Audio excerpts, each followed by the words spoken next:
and see how it works. So let's get straight into the video. So out of the box, the first thing you're gonna see is some user manual and some paperwork, some stickers and stuff like that. So just keep that aside. Then we have some bolts and nuts. This will be useful during the installation process. Then we have also some bolts and nuts. The last black thing there is the magnetic stopper.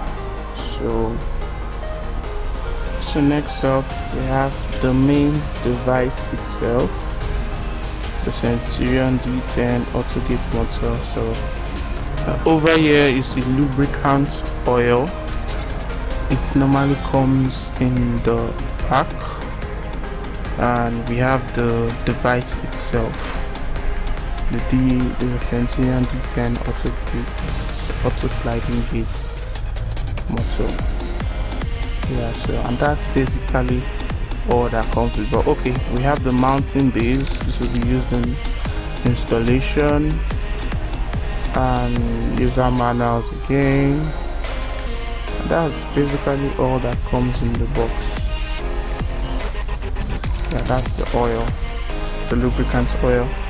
That's basically all that comes in the box.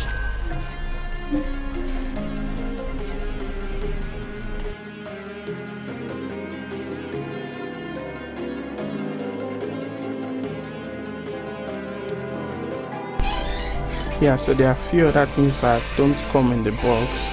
So we have the backup batteries, they are usually 2 in number, and we have the remotes, the 2 remotes that we're going to be configuring to this AutoGate system. So those are the 2 batteries and the remote. And lastly, we have the iron rack that will be welded to the gates and that will be used to control this AutoGate system. So next up, let's go into the installation of the system. So your first step would be to get electricity to where you would be installing this AutoGate system, because of course it can't function without electricity. Then you have to get a welder or a mason to help you fix the base and to mount the AutoGate machine to the ground. So once they are done, I advise you allow it dry properly before you start working on it, in order to make the base firm. So once you're done, you mount the machine onto the base and you tighten it with the bolts and the nuts that were provided in the carton. Make sure it's properly set before you tighten it.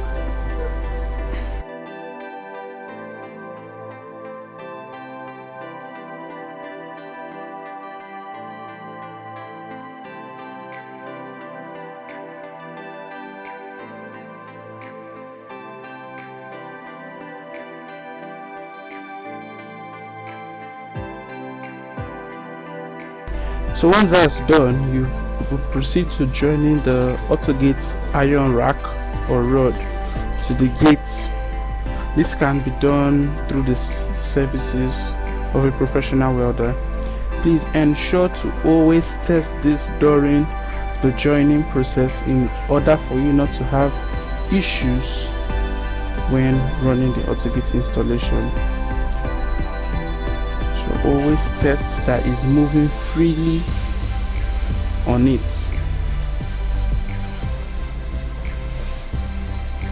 So once they are done with the welding process, then test it is all good.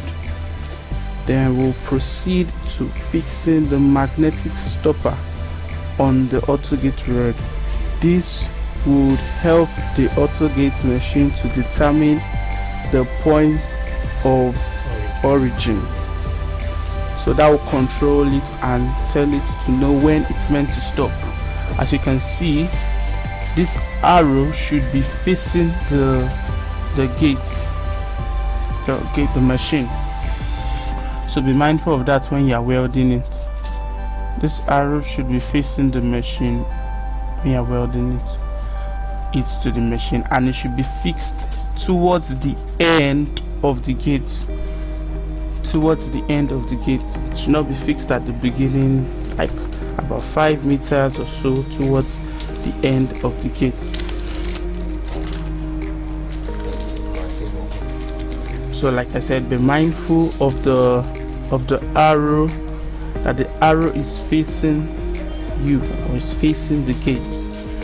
So once you've tightened that, then your next step will be to fill up the AutoGate machine with lubrication oil. Now this is very, very important, because failure to do so can cause a lot of damages to the machine itself. So as you can see, that's where the place to fill it up is located. So you pour out the contents into its lubrication tank. So once you're done, you seal it back up, and then you are ready to set up the machine. So you connect the batteries to it in order to give you power for you to set up this machine.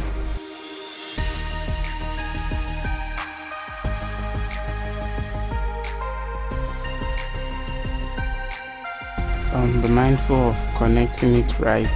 Let positive be positive and negative be negative.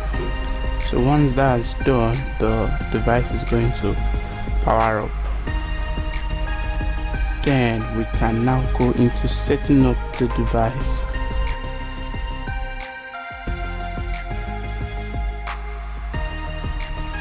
So you go to the menu and hold the button for 2 seconds, and you go to setting limit. Make sure your oil gauge is filled and the magnetic stopper has been fixed properly.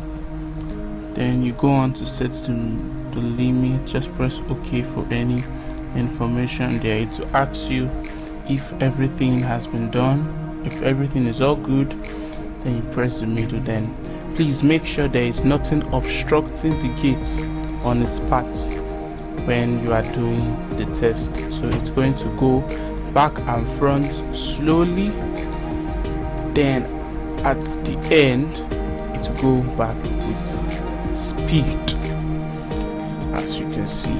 So it's reading it, it's testing it, it's going on slowly, as you can see.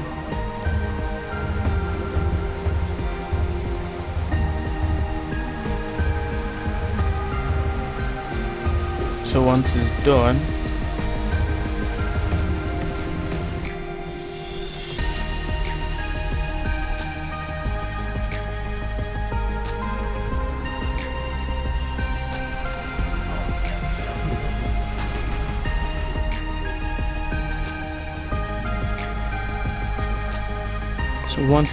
it's going to go back with full speed, and it's going to automatically stop. So don't worry about it hitting the gates and causing damage.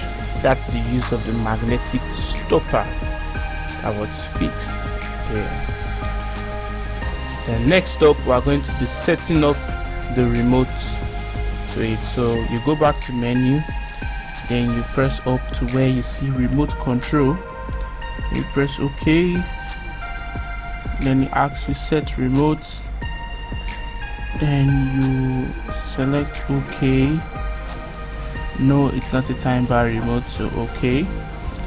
Then the next step, you go to your remote and press all 4 buttons, or the buttons that you want to be active. Mind you, it's only the buttons that you press during the configuration that will be active during the use of this AutoGate system. So if you want to use all 4 buttons, you have to press it. Then we'll want to set the 2 remotes at the same time. So the same process for setting the second remote. You go to menu, see where the C remote, press OK. Then when it comes to this place, then you trigger the remote there. 1, 2, 3, 4. Then you press OK. So once you are done, you test out this remote to see how it works. If you have any issues, you can just easily reset it back. If you need questions on how to reset it, you can drop it in the comment section and we'll answer. We're more than willing to answer your questions on anything at all. So the next step would be to connect it to power. So you will terminate it from the power that you ran to this place, then you connect it to the machine. As you can see, the positive, negative and neutral has already been indicated on the machine. So you should keep that in mind when you are terminating it or when you are fixing it to the plug. So once you are done, you plug it and the device will power up. So to check if your connection is properly done, on the screen you could see there's a plug icon there. So if that plug icon is stable, that means the device is receiving electricity. But if you unplug it, as you can see, if you check it, you can see it's blinking, showing you there is no power entering this device. So that is one way to know if you've done the right connection. Like as you can see, we plugged it back and it's all fine. Then the next step would be to cover it up and lock it with the keys and probably clean up your installation. So let's test it out. As you can see, it's working perfectly, no hitchy. Yeah, so the speed can be adjusted through the menu on the device setup. So yeah, it's working perfectly with the remote. All things are good, all things are smooth. A satisfied customer in the end.